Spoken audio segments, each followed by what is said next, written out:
우리가 사도의 모습을 보면서 사도는 오늘 그 자신이 매였다라고 얘기를 합니다.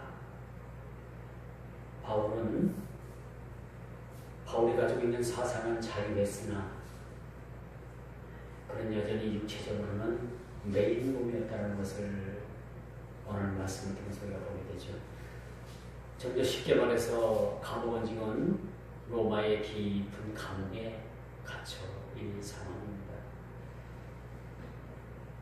이런 상황에서 어찌 이런 희망적인 말씀을 썼습니다. 빌립보 지역에 사는 성도들에게 이런 귀중한 말씀을 전할 수 있었을까?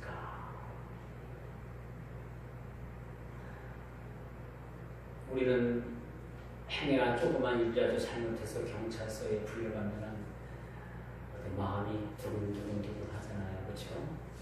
죄가 없어도 일단 경찰서에서 오려면 왠지 기분이 별로 안 좋아요.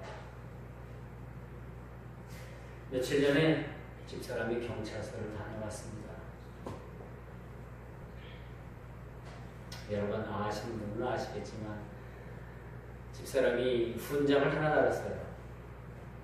교통사고를 해가지고 아주 경미한 거예요. 저희 이제 경차만 앞이 좀 망가졌고 상대방 차량은 뭐 그렇게 그냥 타고 다녀도 될 정도인데 고쳐주기로 했어요. 근데 얘기 잘 끝났는데 그 이튿날 전화가 왔어. 병원에 가야 되겠다는 거. 그리고 교통사고만 나면 다 병원에 가는 줄 알고 이 사람이 그래서 당신 마음대로 하세요. 아픈데 없다고 했거든. 그냥 차만 고쳐주면 되겠다. 그렇게 서로 얘기를 했는데 인사사고를 처리해달라고. 그래서 저희는 뭐 보험으로 맡겼더니 보험에서 이제 서로 몇 대 몇이냐 그걸 가지고 조정을 하는데 자기는 하나도 잘못한 게 없대. 100% 우리가 잘못했다고 우리한테 다 뒤집어 씌우는 거야, 집사람한테. 그래서 경찰서까지 가서 조사를 받고 저희가 범칙금 4만 원을 물었습니다. 굳이 그렇게 안 해도 되는 걸 왜 그럴까? 그런 생각이 들어요. 제가 운전을 하면서 깨달은 것은 한 가지입니다. 운전대는 동그랗다.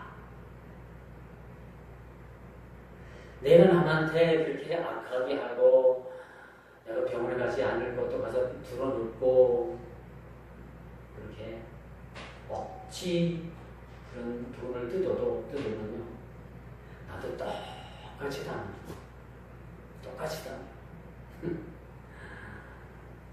뭐 지나간 얘기라서 제가 말씀드린다면 우리 지순자 원사님 저쪽 금천동사한테 비가 막 옥수같이 쏟아졌어요. 근데 모셔다 드리고 이제 아파트를 빠져나가는데 앞차가 갑자기 팍 스며 그래서 받았죠. 제가 앞섰는데 비가 너무 많이 와서 사람들이 지나가길래 살짝 브레이크를 밟았더니 뒤에 따라오던 차가 팍 저를 받았어요. 이게 사실 충격이 있었습니다. 그래서 내리는데 젊은 여자예요. 그래서 미안하다고 그러는데 그냥 저희 여기 다쳐가지고 요 부분만 수리를 할 겁니다. 그냥 그렇게 알고 가세요. 그래서 보냈어요. 그리고 나서 이걸 공장에 가서 고쳐야 되는데 시간이 안 나고 가기가 시도를 해서 전화를 해가지고 이거 한 20만 원 정도면 고치는데 20만 원만 주세요. 그랬더니 얼른 갖다 계좌번호를 불러갖고 얼른 그냥 보내는 거예요. 우리 차는 그렇게 미미하고 표시도 안 나고 별로 그랬어요.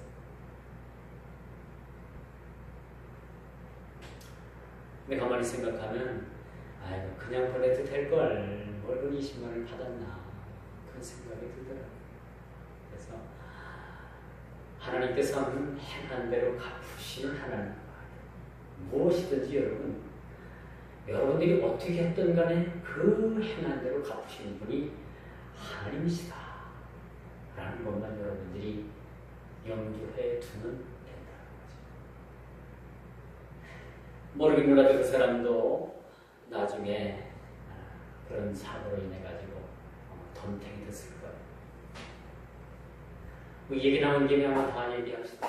북부시장에 이제 한건산이 가게 갔다가 2년쯤 넘어서 한 3년 차 들어갔는데 주차장에다 세워놨다가 나와보는데 그 주차장 앞을 다 썩은 그랜저가 휙 지나가요. 저는 나오려다가 멈칫했는데 살짝 부딪혔어요. 근데 그 차는 예전에 수리를 했는지 전부 다 막 썩어서 주저앉은 차. 옛날 제가 가지고 있던 차죠. 한 4년 가까이 탔대요. 아, 그차 새 차 만들어줬다니까. 얼마나 마음이 아픈지. 얼마나 마음이 아픈지.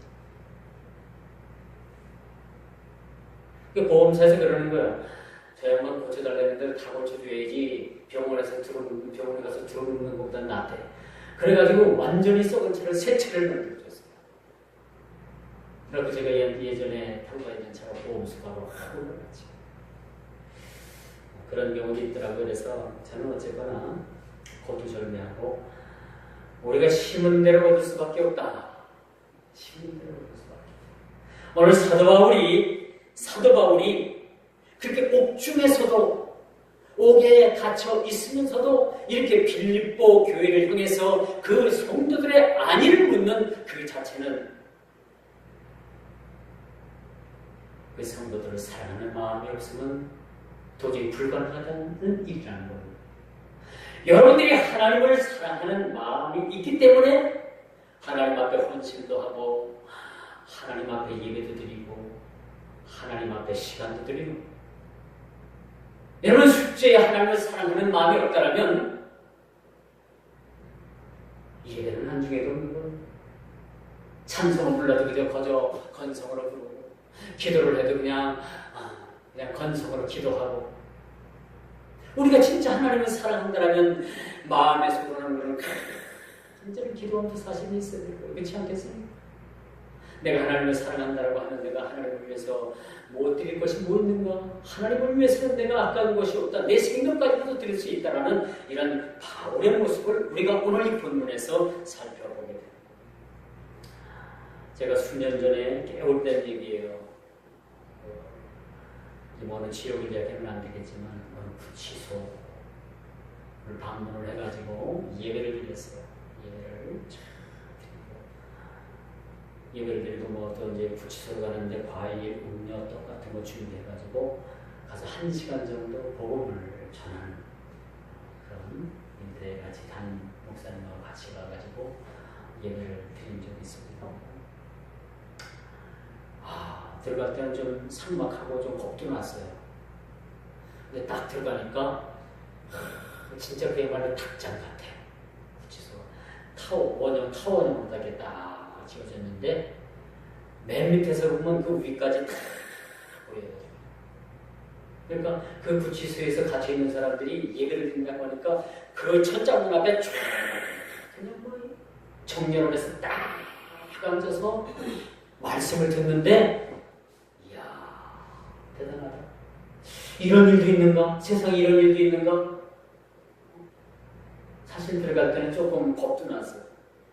그런데 들어가 보니까 그들이 복음을 듣는 눈빛이 달라요. 뭐 바로 대중에는 콧방귀 끼고 흥흥하는 사람도 있겠지만 대다수의 그 사람들이 복음을 듣고 얼마나 뭐 거기에 또 감격해서 우는 사람도 있고 그래서 참 여기 오길 잘했다 라는 생각을 한번 가져본 적이 있습니다.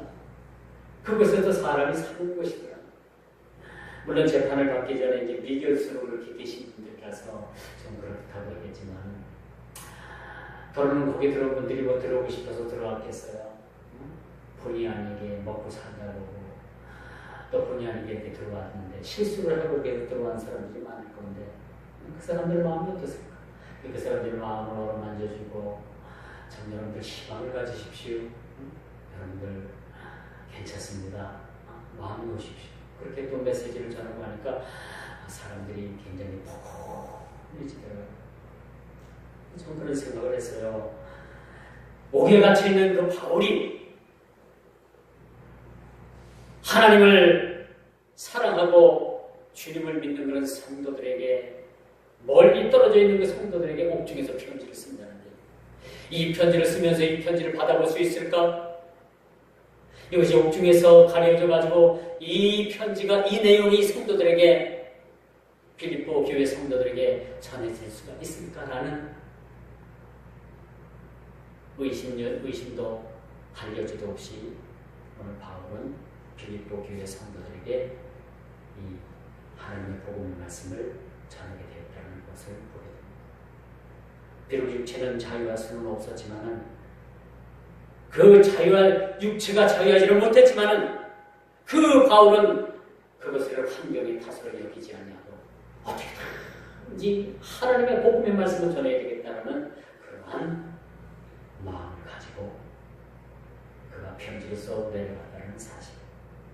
이뿐만 아닙니까? 오늘 본문에도 보니까 그 감옥을 지키는 간수들에게까지 하나님의 복음이 전해졌을 때, 그들이 그 복음을 듣고서 시기하는 사람이든지 착한 마음으로 전하는 사람이든지 모두가 주 예수 그리스도를 전하기에 열심을 다했다는 것을 보게 되는 거죠. 왜 하나님께서 로마 감옥에 바울을 그 깊은 감옥에 갇히게 하셨던가?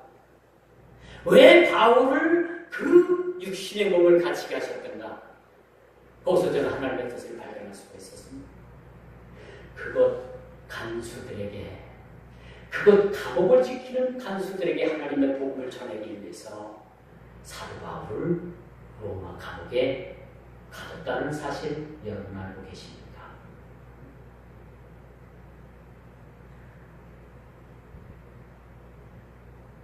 제가 기회가 있어서 일반 대학원 공부를 할 때, 이것도 또 어느 교도소라고 하면 말을 안 되니까, 어디 우리나라에서 꽤 큰 2대 도시,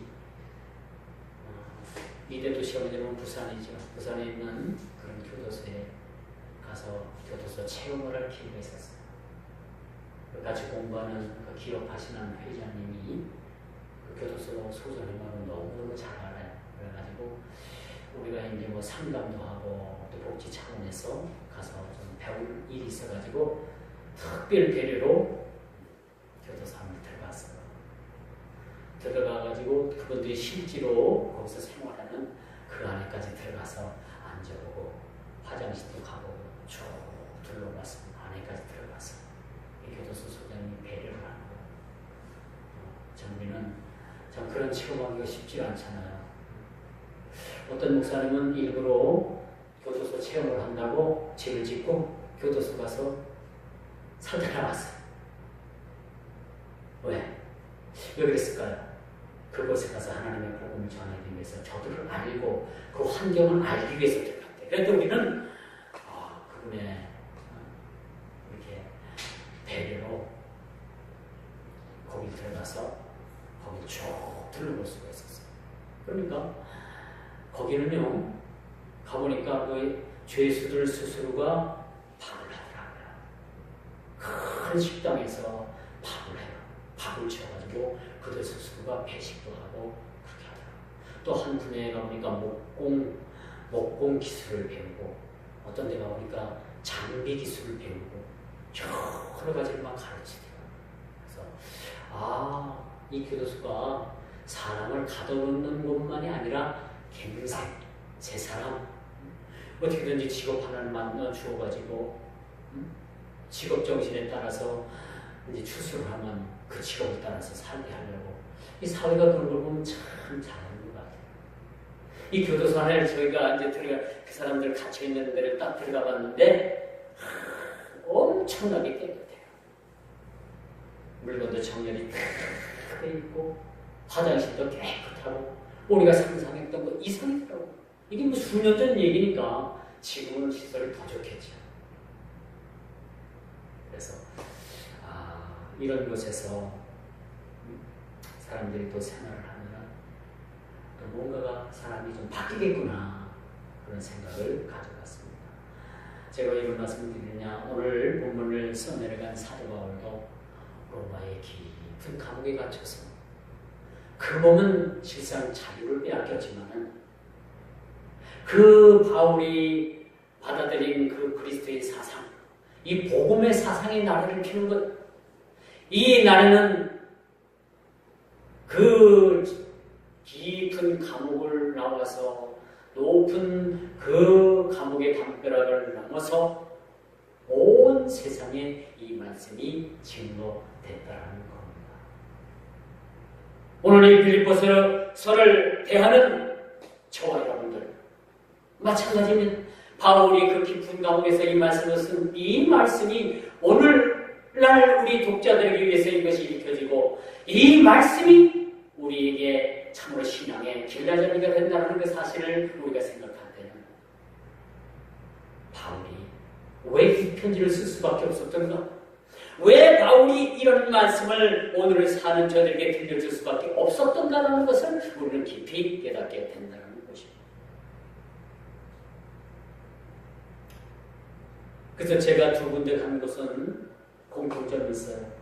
물론 시간적인 많은 갭이 있지만 이곳에도 생명의 복음만 들어가면 되겠구나라는 생각을 좀 했습니다. 그래서 교도소 선교가 참 중요한 것 같습니다. 거기서 갱생하고 많은 사람들이 새 사람이 돼서 나오는 걸 볼 땐 참 그래도 이 교도소 선교가 얼마나 중요한가. 병원 선교도 좋고요. 이국 말리는 선교도 좋고 다 중요합니다. 그런데 우리가 가까이 있는 이런 선교도 참 우리에게 좋다.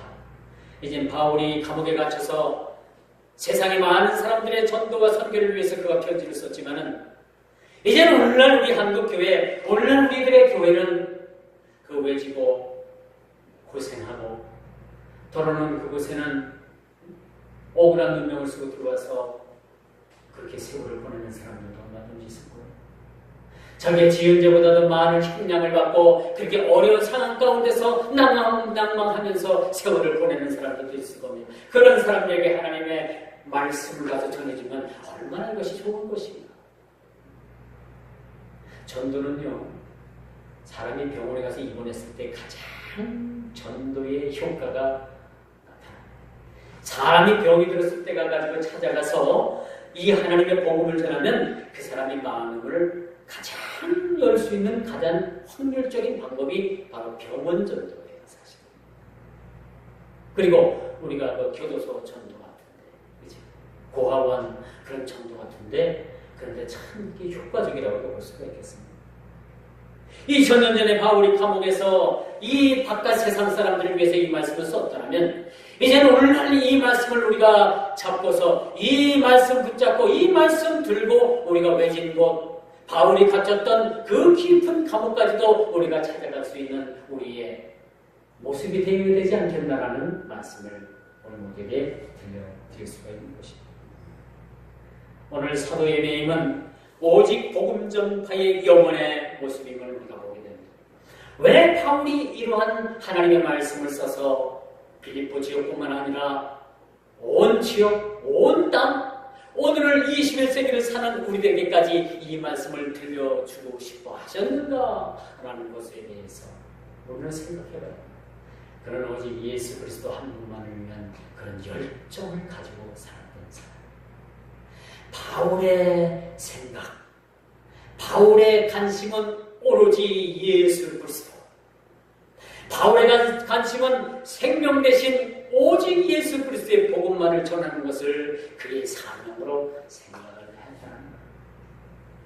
우리는 예수를 믿으면서도 사업을 위해서 여러분들 신경 쓰고 또 직장을 위해서도 신경 쓰고 먹고 사는 것을 위해서도 신경 쓰고 그렇죠? 많은 것을 위해서 신경 쓰잖아요.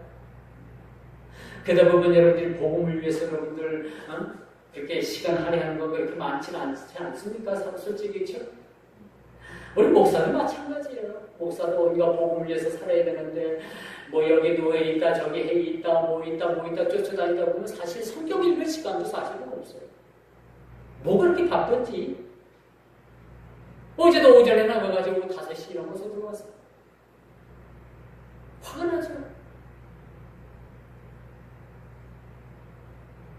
우리가 알아야 될 것은 오직 복음 전파의 매임을 통해서 오직 복음 전파의 영혼의 모습의 삶을 우리 주님께서 기뻐하신다는 겁니다. 내가 뭐 사업하고 직장 다니고 언제 시간이 있겠습니까? 물론 시간 없습니다. 그런데 시간을 내려면 얼마든지 여러분도 시간 낼 수 있어요. 그렇죠?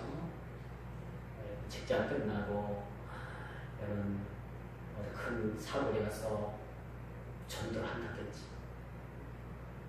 여러분 꼭 이 지역에서만 전도를 하라는 법은 없어요. 멀리 나가서도 여러분들이 가능합니다. 제가 시골 선보교회에서는 매주마다 이제 거기 시골이니까 버스를 타고 나와가지고 충주 터미널에서 전도지를 사람들이 전도지를 받아보고 깜짝 놀라요. 계산군에서 이제 저희 모교가 이제 계산군에 있었습니다. 계산군, 장영면, 광진 이제 마을 하나를 놓고서 이 시내 개울 하나 놓고서 충주시와 계산군이 갈리는 지역에 살았습니다.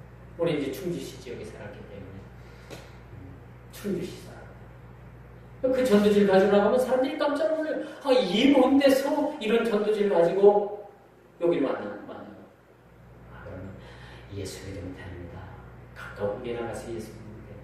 그렇게 전도를 했던 걸로 알고 있습니다. 오늘 사도의 관심은 자신은 어떠하든지 복음 전파에 관심을 두었던 사람입니다. 사도 바울은 오직 그 인생을 복음 전파를 위해서 올인한 사람이에요.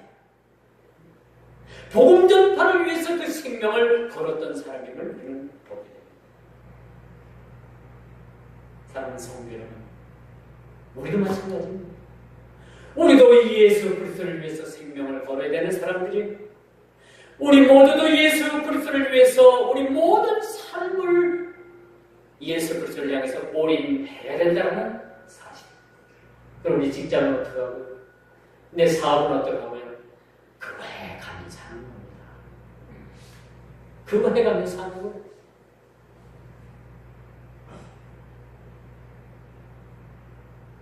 복음에 대한 열정 없이 하는 것은 불가능하죠.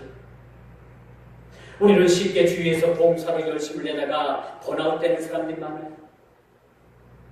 특히 여러분 타종교가 그렇습니다.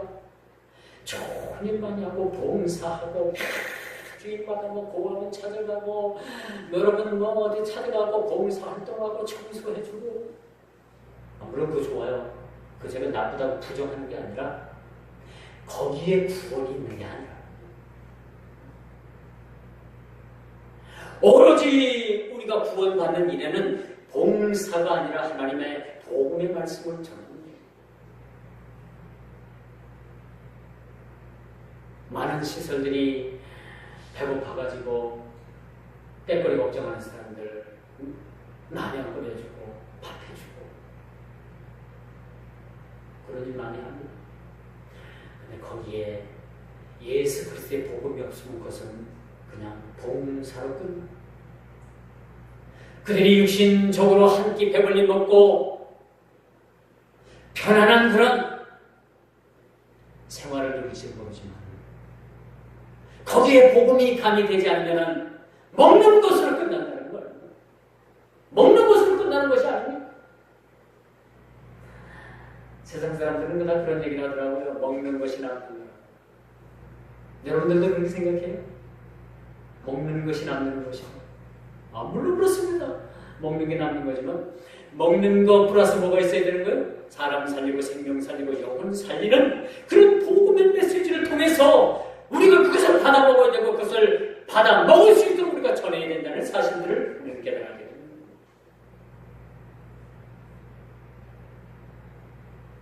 그래서 여러분 생명의 복음은 생명 대신 예수 그리스도를 체험하는 데 가능한 것이고 주 외에 어떤 봉사로 그 자리를 채울 수 없고 그 어떤 윤리와 도덕으로 구원받을 수가 없다는 겁니다. 타종교에서는 그렇게 해요. 좋은 일 많이 하고 봉사활동하고 그럼 좋은 데 갈 것이라 천만에요. 그래서 좋은 데 가고 그렇게 해서 왕의 생명력을 누리는 것이 아닙니다. 오로지 주님 앞에 가고 오로지 구원받는 일에 열정을 내는 그런 사람들에게 있어서 하나님께서 그들을 구원해 주신다는 사실. 오늘 바울의 옥중에서도 기뻐할 수 있었던 것은 자신의 인생 전체를 걸어도 좋을 만한 그런 복음을 붙잡았기 때문입니다. 바울이 로마의 깊은 감옥에 갇혀서도 그렇게 빌립보 교회 성도들에게 희망의 메시지를 쓸 수 있었던 것은 바로 그가 붙잡은 예수 그리스도, 그가 붙잡은 생명의 복음, 바로 그것 때문이라는 사실을 우리가 알게 된다는 사실. 그래서 바울에게는 그 이상 그 모든 그 깝깝한 환경이 바울에게는 그것이 문제가 될 수가 없었어요. 로마라는 그 깊은 감옥은 그에게 있어서 걸림돌이 될 수가 없었다는 것. 여러분 신앙생활하는데 걸림돌이 되는 게 뭐겠습니까? 솔직히 한번 여러분들 자신을 한번 생각해 보십시오. 이따 우리가 제자 부를 때도 한번 여러분을 말씀드릴 수도 있습니다. 여러분 신앙생활하면서 여러분 실제적인 걸림돌이 뭐라고 생각을 합니까? 물질입니까? 건강입니까? 아니면 여러분 무슨 대인관계에 있습니까? 아니면 피치 못할 죄의 문제에 여러분들 연루되어 그런 문제로 인해서 여러분들 신앙생활이 두려웠습니까? 바울은 예수 그리스도 생명의 복음을 붙잡았을 때 그는 거침없는 그러한 사도로서의 그런 삶을 살았고, 아무리 로마 감옥이 깊고 그 햇빛도 한 점 들어오지 않는 그런 깊은 감방에 갇혀있다 할지라도 그가 하나님을 찬양하고 그가 하나님 앞에 그를 찾아온 간수마다 복음 앞에서 무릎을 꿇릴 때마다 얼마나 하나님께서 기뻐하셨겠는가라는 그런 생각을 우리는 한번 해볼 수가 있는 것입니다. 그러므로 환경에 매임을 받지 않고 복음을 전하는 일에 진력하는 것은 여전히 오늘 21세기를 사는 저와 여러분들의 몫이기도 하다는 사실입니다. 그래서 바울은 로마 감옥에 갇히면서도 그 빌립보 교회 성도들을 잊지 않았습니다. 오늘날 우리도 마찬가지예요. 교회가 크고 작고 어떤 교회의 재정이 얼마고 교회 모이는 숫자가 성도 수가 얼마고 그걸 떠나서 하나님께서 이 지역에 이 하나님의 교회를 세워주셨다는 것은 분명히 이 지역을 위해서 하나님께서 우리에게 주신 바 사명이 있다는 지역 복음 전도에 그런 할당량이 있다는 사실들을 우리에게 가르쳐주고 있다는 사실입니다. 환경탄만 할 것이 아니라 열악한 감옥 속에서도 오로지 복음 전하는 일에 전무할 수 있었던 것은 이 사도에게 주어진 사명자의 삶이었다는 겁니다. 우리에게 사명 없이는 하나님 복음을 전할 수가 없습니다. 우리 모두를 다 사명대로 불렀어요.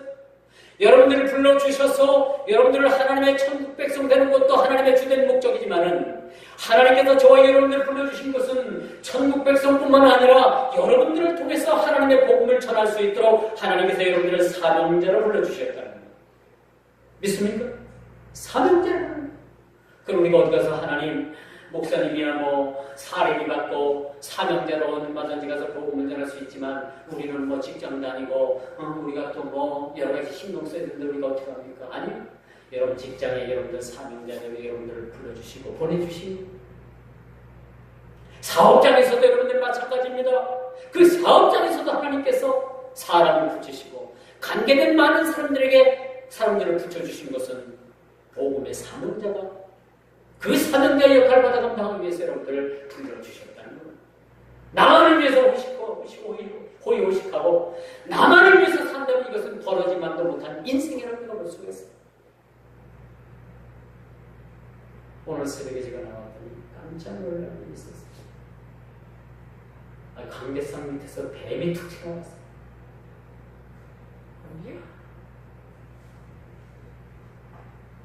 그거 쫓아가고 발다 내 땅을 봐가지고 죽였어요. 그래서 먼저 기도회를 해야 되겠지 해서 기도회 끝나고 이제 불을 끄고 기도를 하는데 그걸 치우고 와야 되겠다 했는데 옆에 장로님이 밑에 내려가서 기도를 하시니 뭐 내가 어떻게 할 수가 없어. 그래가지고 그냥 집에 가가지고 집사람하고 아침 일찍 교회 가거나 좀 치고 제가 했습니다. 자, 기도하면서 제가 그런 느낌을 받았어요. 아, 이게 하나님 어떤 뜻입니까? 이 하나님의 성전에 이 도마뱀이 들어왔다는데 이게 어떤 뜻입니까? 하나님 이게 우리가 이겨야 될 문제입니까? 시험의 문제입니까? 시험의 문제라면 이것도 두드려 잡았으니까 이제 여러분들 걱정 안 하셔도 될 겁니다. 실제적으로 하나님께서 참 제가 얼마나 무디고 얼마나 무감각하면 하나님께서 이런 시청각을 통해서 실제로 이렇게 보여주시나라는 생각을 저는 이 새벽에 했어요. 하나님 이게 도대체 무슨 뜻입니까? 왜 이런 걸 보여주시고 왜 이런 거 실제로 이런 걸 왜 이 가증한 이런 파충류를 교회 안까지 보내주셔서 왜 이런 일을 만나게 하십니까?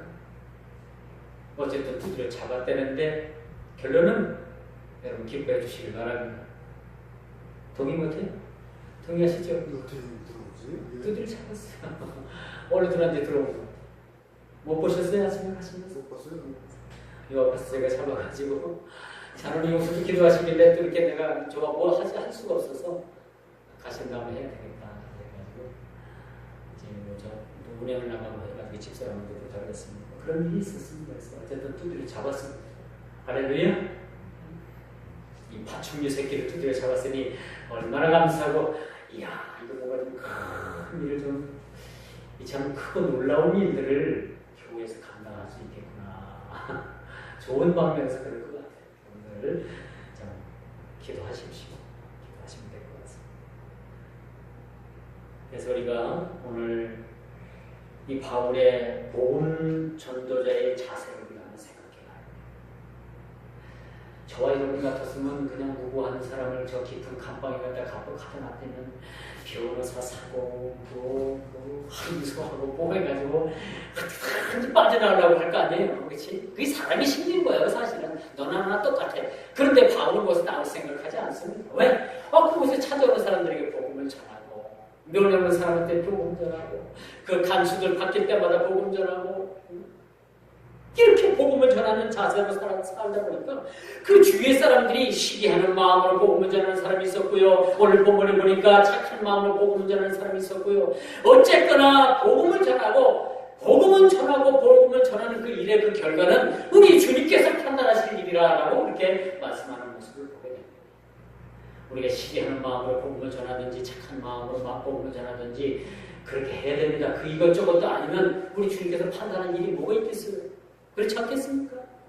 오늘 본문 말씀은 저와 여러분들에게 참 복음 전도의 그런 사명을 일깨워주기 위해서 이 말씀을 주시지 않았나 그런 말씀을 감히 말씀드릴 수가 있는 것입니다. 복음을 전하는 전도자의 자세 어떠해야 되는가? 오늘 본문 우리에게 그걸 가르쳐주고 있습니다.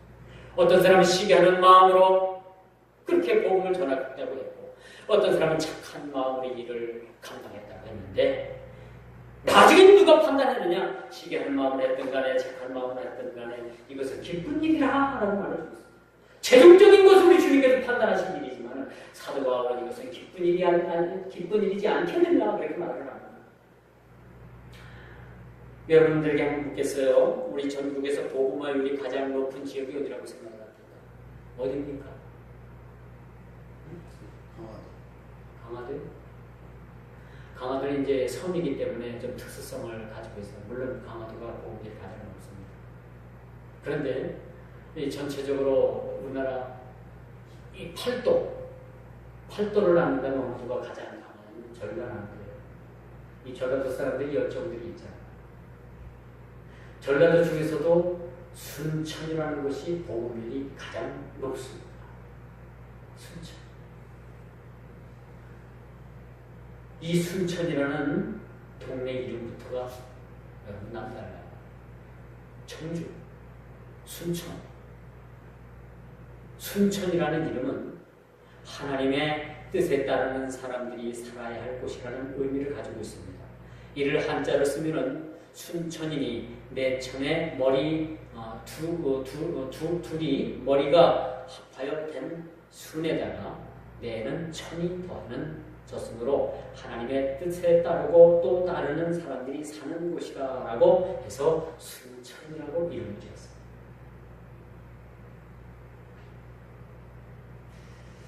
이런 마을에 가서 한번 살고 싶지 않습니까? 순천. 하나님의 뜻에 따르는 사람들이 사는 곳이 순천. 전라남도 순천. 순천에 뭐가 유명해요? 원래 갈대. 해변의 갈대가 쫙 조성되어 있는데 끝도 없이 갈대같이 그렇게 늘어져 있습니다. 순천에 가면 국가정원이라는 그러한 관광지를 만들었는데 그곳에 가면 참 볼 것입니다. 꽃도 너무너무 아름답게 꾸며놨고 운전 여러분들 기가 있는 순천 한번 가보십시오. 순천이란 마을 그 이름만큼이나 아름답습니다. 여러분 손양원 목사님이 이곳에서 목회를 하다가 공산당에 의해서 두 아들을 잃었습니다. 그렇죠? 두 아들을 잃었는데 그 두 아들을 죽인 그 사람을 양자 삼아서 자기 아들로 삼았어. 이게 바로 예수 정신입니다. 이 예수 믿지 않으면 이거 불가능합니다.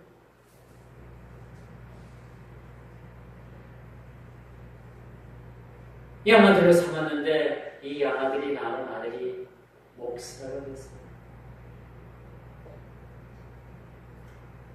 그런데 이 목사가 됐는데 사람들이 수근수근한 저 사람 손양원 목사 아들 두 아들을 죽인 그 장본인의 자식이에요. 이 아들 된 목사가 그것을 모르고 이제 성장을 해서 자랐는데 목사가 됐는데 나중에 그것이 그 아들에게 들려집니다. 그렇죠? 이 아들이 한때 충격을 받아가지고 목회를 접고 어디로 사라졌다라는 얘기가 있었어요. 저는 그렇게 생각해요. 뭘 그거 가지고 수근수근합니다. 소장한 목사님도 그 원수 같은 사람을 자기 아들로 받아들였는데 우리가 수근수근할 게 뭐가 있어요? 오히려 칭찬해 줘야지. 그리고 그 사람에서 그 자식이 나와서 목사가 됐다는데 얼마나 감사합니까? 저는 그 칭찬해 주고 싶어요. 수근수근한 일이 아니에요. 이 세상은 그런 거예요. 세상 사람들은 그래요. 순천 여러분 꼭 한번 가보십시오. 순천이라는 마을에 가는 그런 곳이라고 합니다. 그곳에서 손영원 목사님이 목회를 하셨고 결국은 애양원이라는 그런 고아원을 만들어가지고 난임 환자들을 받아 치료하고 같이 기도하고 같이 예배드리고 나병 환자의 그 환부를 입으로다가 그 고름을 빨아냈잖아요. 그게 손영원 목사님. 그게 진짜 예수 정신이고 그게 진짜 예수를 사랑하는 마음들이고 오늘날 우리는요 뭐야 무리만 크리스찬인 무리만 예수쟁이 무리만 그런 예수 믿는 모습을 가진 사람들이 얼마든지 마음 얼마든지 허다하다는데 우리는 마음 아파해야 합니다. 진짜 우리가 예수 믿는 것이 뭔가라는 것을 여러분 생각해 봐야 합니다. 나는 죽고 예수만은 사는 것이 이 복음 전도자의 사명입니다. 내가 죽어야지만 내 이웃이 살고 내가 죽어야지만 내 가족이 살고요. 내가 죽어야지만 하나님 나라가 확장되고 내가 죽어야지만 교회가 부릅니다. 이런 평범한 진리를 우리는 알고 있으면서도 우리가 이것을 행하지 않는데 문제가 있다고 말씀드릴 수가 있습니다. 바울은요 시기하여 비방하는 마음으로 복음을 전했든지 순전한 마음으로 복음을 전했든지 그것은 하나님께서 판단하신 일이라고 이렇게 말씀합니다. 오늘 또 한국교회 기이한 현상들이 많이 있잖아요. 왜 교회 잘 다니는 사람들을 꼬드겨가지고 왜 자기 교회로 뺏어가?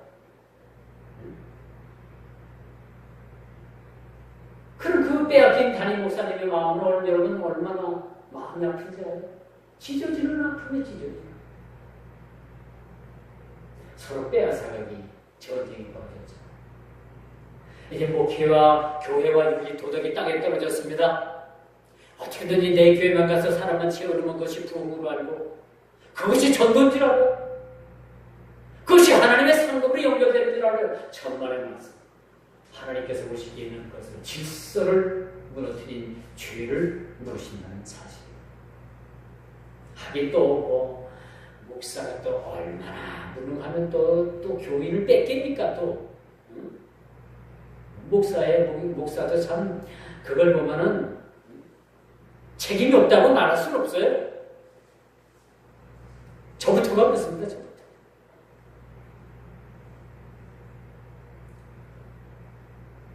그래서 남의 교인 빼가고 빼오는 것은요, 하나님 보시기엔 토탈제로입니다. 거기에 뭐가 붙느냐 플러스 하나님의 질서를 무너뜨린 죄가 성립된다는 것. 이게 오늘 어느 교회에 누구 잘 다니는 사람께 꼬드겨가지고 우리 교회 데리고 오지 말아요. 그거 전도 아니에요? 그렇죠? 그렇게 잘 생각해요.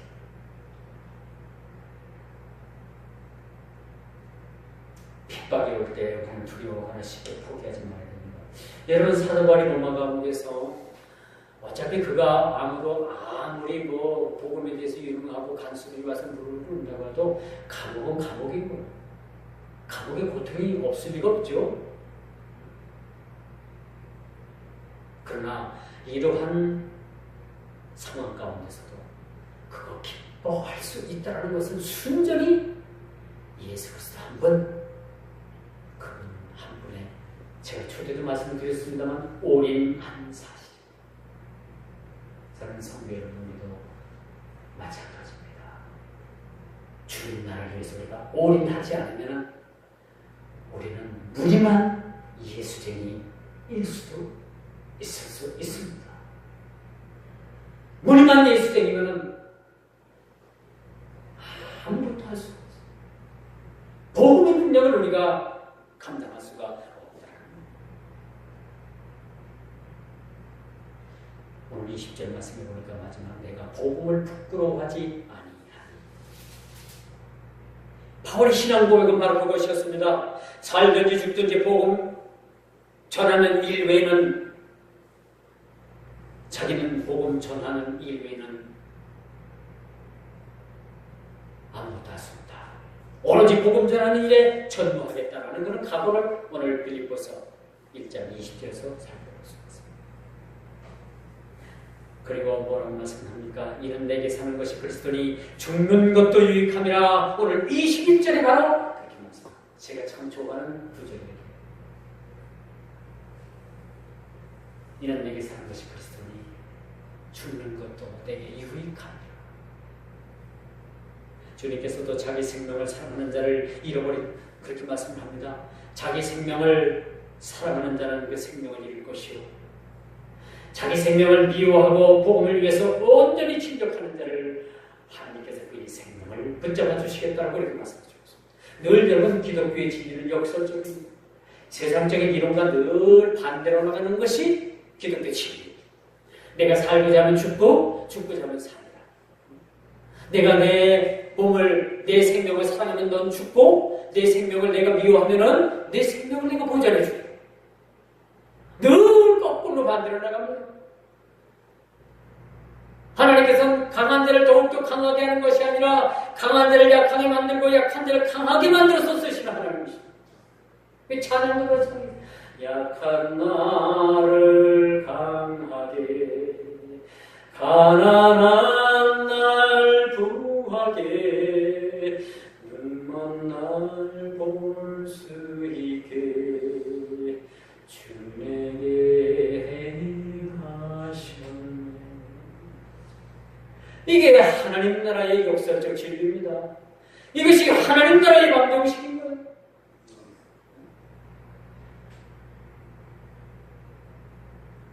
그러므로 말면 우리가 복음 전파에 복음의 이 진력함은 멸망받을 자들, 멸망받을 자들을 위해서 우리를 부르셨다는 것. 아주 예전에 제가 청년 때 그런 일이 있었어요. 예전에는 뭐 그렇게 댐에서 물이 내리는 것도 아니고 저수지에서 물이 내리는 것도 아니고 예전에 모내기를 하려면 그냥 뭐 장마 한번 치고 비가 많이 오고 그냥 막 한꺼번에 막 물을 쪄가지고 막 한꺼번에 물을 막 하잖아요. 그렇죠? 노래마다 막 그냥 모내기 하더라고 막 난리잖아요. 그 물을 잡아가지고. 근데 어느 한 청년이 이렇게 바쁜 와중에 성경책을 딱 가지고 그 먼 교회를 향해서 가고 있었어요. 눈뜨고 지나고 밭뜨고 지나고 눈뜨고 지나는데 사람들이 모내기를 막 합니다. 뭐 그냥 어린아이 하나까지라도 막 부족하죠. 그렇게 바쁠 때 성경책을 들고 딱 교회를 가니까 성경책 들고 가면 어디 가겠어요? 놀러 가겠어요? 북한산 가겠어요? 남한산 가겠어요? 아니죠. 교회 가는 거 뻔히 알면서도 이 직분된 사람이 묻습니다. 예, 너 어디 가니? 어디가? 이렇게 바쁜데 어디가? 저기요. 아, 저기가 어딘데? 저기요. 아니, 말이가 어딘데? 저기요. 왜 교회 간다 소리를 못하는 거야? 나는 오늘 주일이기 때문에 생명과 같은 이 주일날 나는 교회 갑니다. 와, 그게 떳떳하게 말을 못하고 저기 세 번씩 물어도 저기 간대요. 저기가 어디요?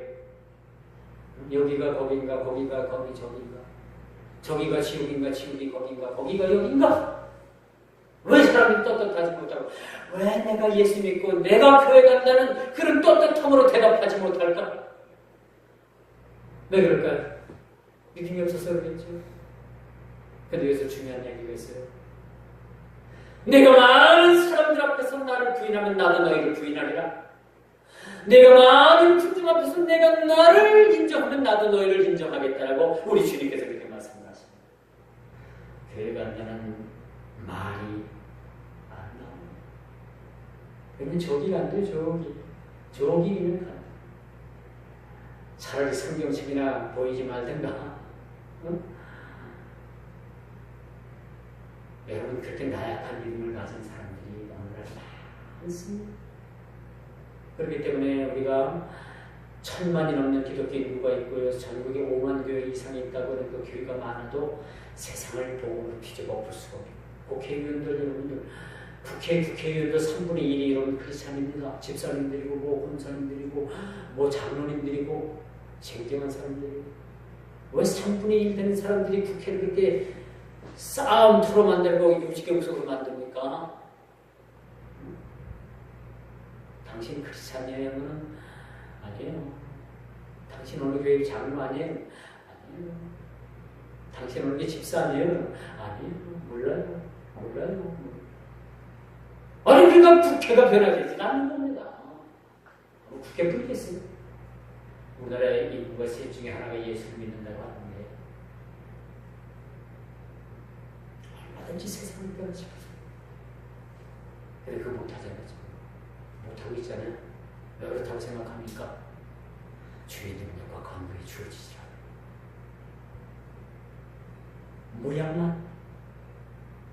모양만 예수쟁이가 뭐야?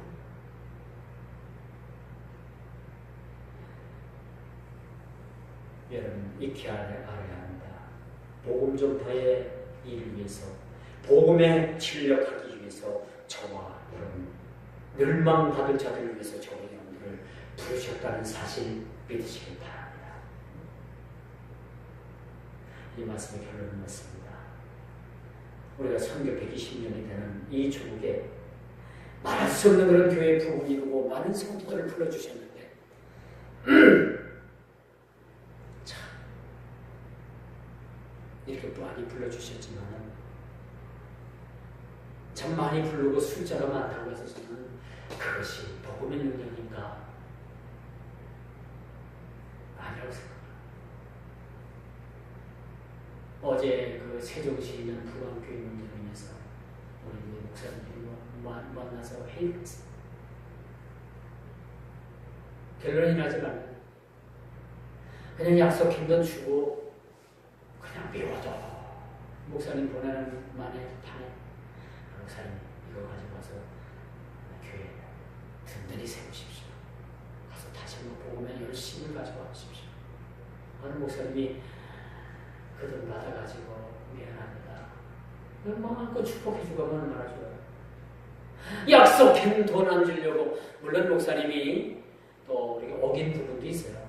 목사님이 일방적으로 잘한 것도 아니에요. 이제 그 목사님이 해야 될 일을 그 목사가 어느 집사님을 통해서 일임을 했대요. 그 집사님한테. 근데 그 집사님이 그걸 안 풀어요. 그러니까 그것 때문에 교회에서 돈을 못 준다. 전별금을 못 준다. 그것 때문에 뭔가 해결의 노력을 하는 건데 해결이 안 돼요. 저는 지금까지 카톡가 오고 뭐 어떤 사람들이 막 그 이상한 동영상을 올리고 막 욕을 하고 하는 거 일반적으로 그 사람들이 나쁜 줄 알았는데 어제 그런 그 사람들 쪽에 온 게 아니라 이제 이쪽에 교회 쪽에 온 사람들이 왔어요. 저는 지금까지 그 사람들만 나쁜 사람들 알고 있었는데 어제 와서 회장이 와가지고 난동 피우고 소리 지르고 고함치고 누워가지고 막 그냥 뒹굴고 막 그냥 하는 짓거리 보니까 죄송합니다. 여러분들도 하는 얘기가 아니라 여러분들 초월해서 한번 들어보십시오. 집사가 아니라 나 독사사기래 독사사기. 어떻게 교회 안에서 그럴 수가 있을까? 어쩌면 교회 안에서 그럴 수가 있을까? 이건 전부 다 집사가 아니라 다 독사더라고요. 독사.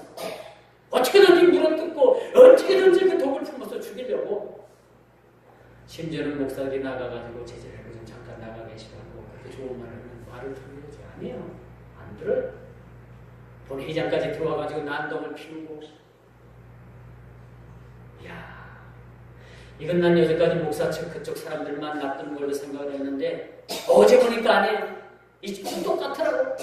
똑같아. 저는 걱정되더라고요. 거기에 후임자 목사로 가려고 후임 청빙을 받고 있는 목사 참 걱정되더라고요. 그런 교회 가서 어떻게 목회할까? 그런 생각을 해요.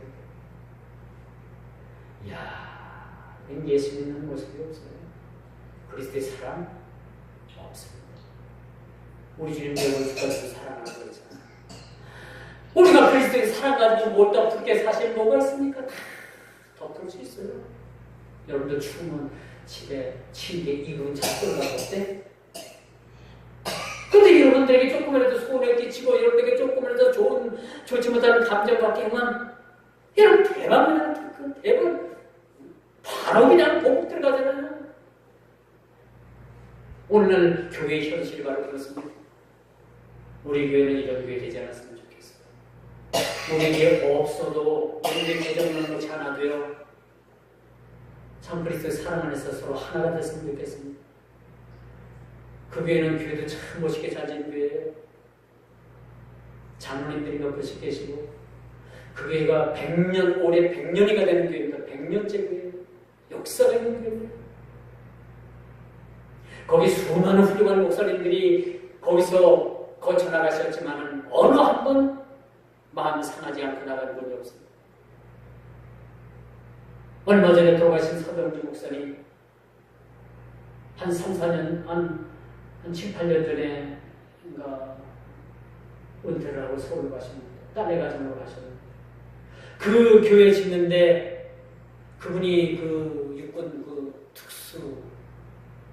특수부대 특전단 출신 그래서 직업군인하고 오랫동안 군 생활을 하다가 하나님께서 늦게 부르셔가지고 신학해가지고 목사를 했는데 그 교회 짓는데 자기 퇴직금을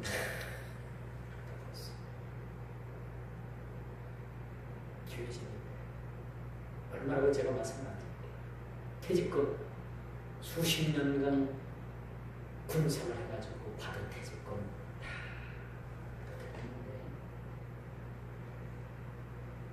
목사님은 대체적이면 그래도 교회가 넉넉했습니다. 몇 억씩 저금해놓고 지금도 몇 억 때문에 지금 저 문제가 생긴 거예요. 1억 2천을 목사님을 준비했는데 안 주는 거예요. 다 합의를 해놓고 변호사 앞에서 공증까지 써놓고 뒤잡아지는데 나잡아지는 이렇게 은퇴하고 가신 목사님 100만 원을 주기로 했는데 100만 원 주는 것도 교회에서 장로님들이 안 주라고 하는 거예요. 그런 교회. 저 그걸 보면 우리 교회 장로님 너무나도 좋아요. 난 그쪽 교회 장로님들이 그런 분들이 몰랐어요. 자기 평생 분생활은 물론 하나님께 드린 건데 그래도 가실 때는 그렇죠? 교회가 돈이 없는 것도 아니고 마음 아프게 해서 보내주면 안 되잖아요. 그 100만 원 주는 것도 그러니까 이 목사님이 너무나도 한이 맺히고 속이 상하니까 여기 권태형 목사님 아시죠? 권태형 목사님 지금 어려워요. 교회가. 그 교회 100만 원을 그 목사님이 주고 갔대요. 목사님 마음 고생하지 마요. 이거 교회에서 100만 원 준 건데 이거 가지고 기밀하겠어요. 너무 기가 막힌 일 아닙니까? 어제 와서 그 교회들 하는 걸 보니까 집사들이 아니라 독사들이 독사. 여기까지만 할게요. 여기까지만 제 집시다. 더 이상 입으로 제 집 필요 없고 생각도 하기 싫어요. 솔직하게.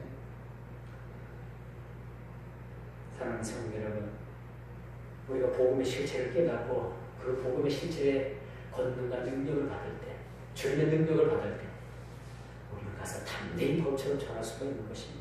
곳곳마다 주님의 몸된 교회가 세워지고 복음의 능력을 통해서 수많은 사람들이 구원의 기쁨을 체험하게 된다면 이것은 우리를 하나님께서 부르신 그런 목적에 우리가 뜻해서 사는 삶이라고 우리가 볼 수가 있습니다. 결코 복음을 전하는 일에 우리가 게으르거나 복음을 전하는 일에 우리가 어긋난 길에 가지 않도록 우리를 불러주셔서 우리를 주님 뜻대로 살아야 주옵소서. 우리가 기도할 수 있는 우리 한 주간 되기를 주님의 이름으로 축원하면서 말씀을 나누도록 하겠습니다. 기도합니다.